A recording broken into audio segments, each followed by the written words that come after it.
Buckingham Palace is no stranger to scandal and controversy throughout its centuries of housing the British monarchy.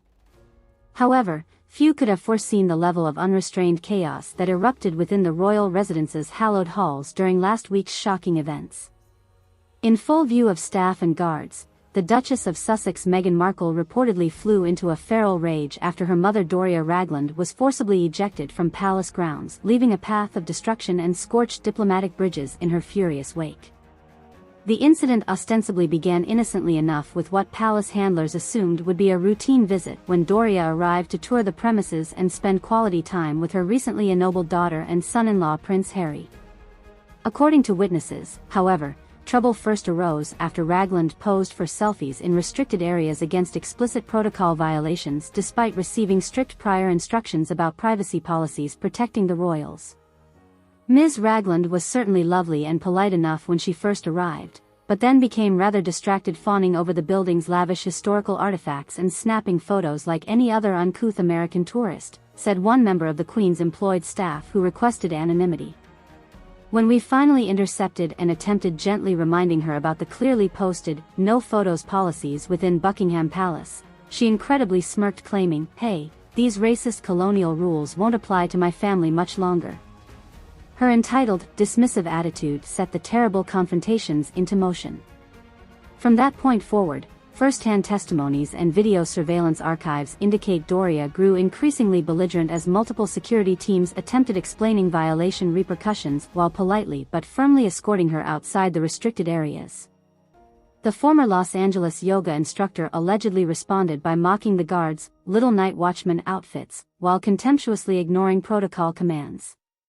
Her provocations appeared designed to force an overreaction allowing exploitation for publicity, apparently assuming untouchable privilege as the Duchess's aristocratic parent providing legal immunity.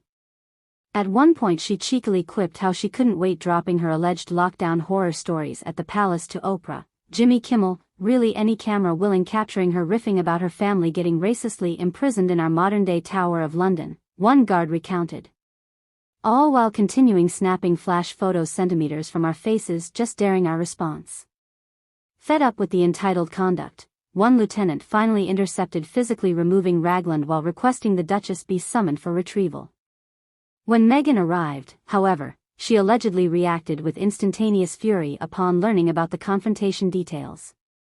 According to harrowing eyewitness statements, the Duchess became completely unhinged, launching into a deafening vocal tirade comprised of non-stop obscenities and ethnic slurs against the White Palace staff, all while hurling surroundings objects like a violent harpy.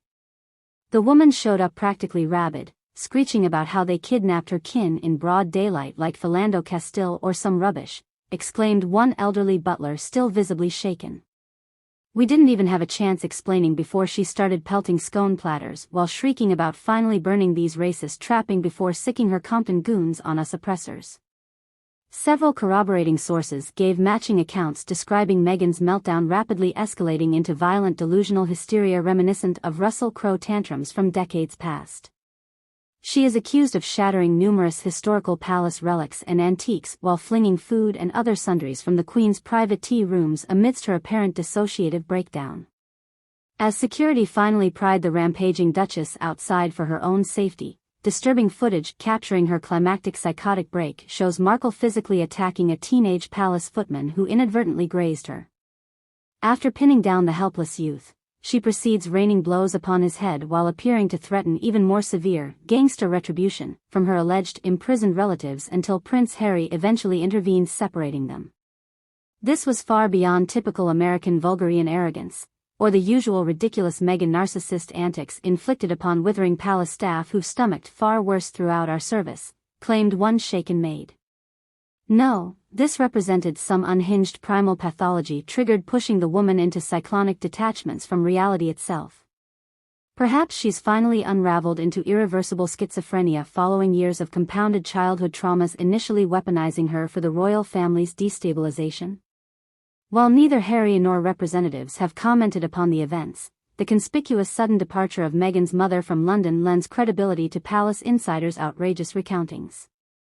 Veteran royal commentators were far less restrained in utter condemnation over the Duchess's behavior, which many labeled the most appallingly unforgivable spectacle they've analyzed across decades dissecting palace scandals. Between spitting vile ethnic hate speech at elders exhibiting patience, to violently assaulting a helpless teenage staffer, Meghan committed what amounts to modern-day versions of colonial atrocities. Her unprocessed childhood scars induced hallucinating, blasted London's leading royal commentator Basil Hardcastle. She practically attempted exterminating remaining empire, root and branch. If I'm permitted academic objectivity, her actions are unfortunately within patterns of many marginalized social identities radicalized through intersectional awakening journeys, forcibly deprogramming from their privileged interpolations into oppressive power structures, psychoanalyzed Nigerian British scholar Dr. Mohammed Kouiate. Some personalities manifest physical aggression when internalizing the soul wounds from their identities. Historically dehumanized group unconscious epiphenomenally projected as subversive class hostility. Kouiate added that within many emancipation philosophies, truth only fully unveils through destruction of the architect's unlawful prisons, convincing the self into its own enslavement. Post-colonialist concepts Meghan may have personalized through the specific prism of escaping her dynastic captors. However, most observed that despite any understandable childhood racial scars animating revolutionary frustrations, there remains no justification for anyone from such aristocratic privilege lashing out with such malice while destroying the personal sanctuaries belonging to a 96-year-old woman who literally commands ancestral reverence across an entire sovereign nation.